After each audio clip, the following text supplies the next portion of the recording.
Welcome to the Ultimate MetaSounds Reference Guide, Dynamics, Part 1. In this video, we'll be taking a look at the compressor and limiter nodes. First, let's take a look at the compressor node. Explaining what a compressor does is quite simple. Generally speaking, a compressor makes loud sounds quieter while making quiet sounds louder, based on given parameters. The difficult part is explaining how a compressor works. Let's go through all the pins on this node and hopefully things will start to make a little more sense. Aside from our audio input, the first pin is our ratio. This is the amount of gain reduction applied to an audio signal when the decibel of that audio signal breaks whatever is set as the threshold value. Moving along to said threshold, this is the amount in decibels that determines when the audio is being processed. Anything above this amount gets compression applied, whereas anything below does not. The next pin after threshold is attack time.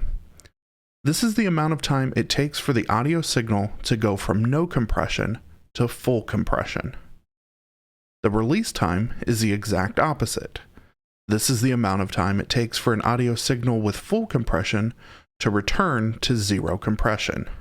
Look ahead time is the amount of input signal ahead of the playhead that is being analyzed to more accurately apply compression. The knee is how gradual or aggressive transitions are between compressed or not compressed audio. Moving down to the sidechain input, you'll notice that this pin is a second audio input. That is because this pin allows us to use another incoming audio signal as the source for the compressor. For example, in music, you may see a compressor on a bass guitar with the kick drum track used as a sidechain. This would cause the bass guitar to get compressed by whatever the ratio is set to each time the kick drum went above the threshold. Because these two instruments share a lot of the same frequency range, this would allow the bass guitar to briefly drop in amplitude and let the kick drum come through the mix. This is known as a form of ducking. Below the sidechain, we have the envelope mode. This dropdown gives you access to three options: MS, RMS, and peak.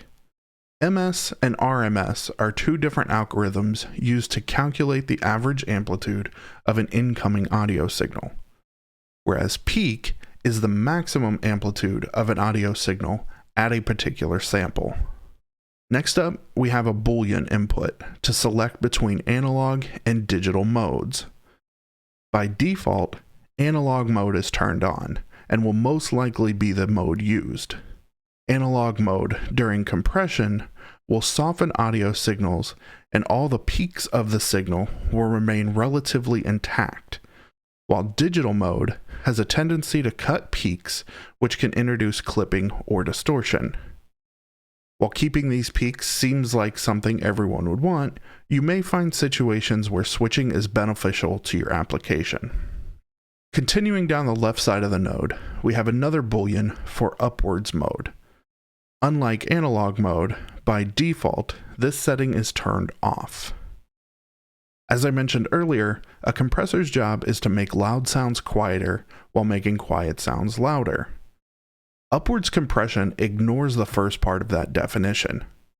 Instead of processing any signal above the set threshold, upwards mode allows the compressor to look at any signal that is below the threshold and amplify it by the set ratio, leaving any signal above the threshold alone.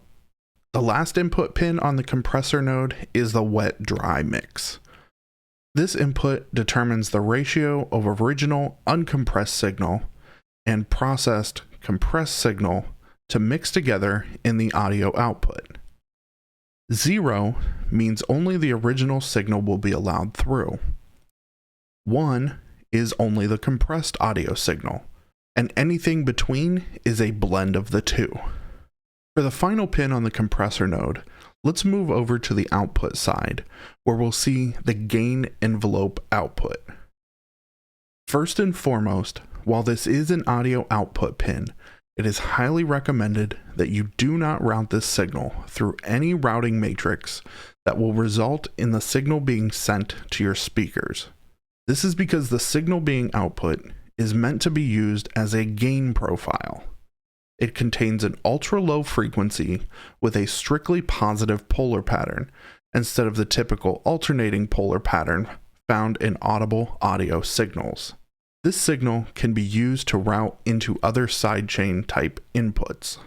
Now that we've covered all of the input and output pins on the compressor node, hopefully this allows you to understand the complexities of this node much better.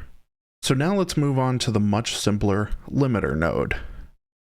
With less than half of the inputs we saw in the compressor, the limiter's job is to prevent an audio signal from surpassing a desired decibel level.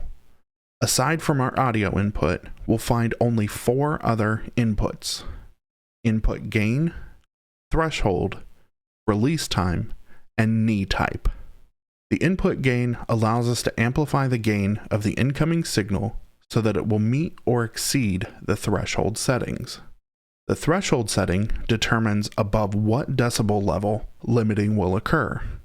The release time, just like we saw in our compressor, is the amount of time allowed for the limiter to stop limiting the audio signal once it has fallen below the set threshold. The last input we find on our limiter is the knee input.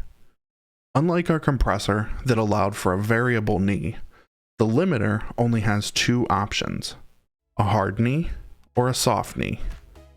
By default, this is set to hard, which is a more aggressive limit, versus the soft knee, which is more gradual. To see the full list of videos in this reference guide, click the link to the playlist in the description below.